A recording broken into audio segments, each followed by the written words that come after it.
вкъщи ухае на домашна вкусна пица Маргарита. Получи се наистина много вкусна и много засищаща пицата. Ела да видиш как я приготвих. Днес ще приготвя пицата с домашно тесто от пълнозърнесто брашно от Лимец. Ще си взема рецептата от моите веган карти с рецепти. Там съм правила питки с това тесто и реших да опитам как ще се получи и пица с него.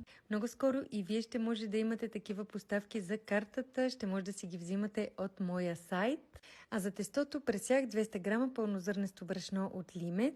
Към него добавих малка лъжица сода, разтворена в малко оцет. Добавих и една супена лъжица гроздово олио. Изсипах и 160 мл хладка вода и замесих тестото. Оставих го в хладилника за 1 час да се охлади и след това разтлах тестото върху хартия за печене в подходящата вичка. Изпекох тестото на 180 градуса за 15 минути. След това си гарнирах пицата с доматен сос, риган и моцарела.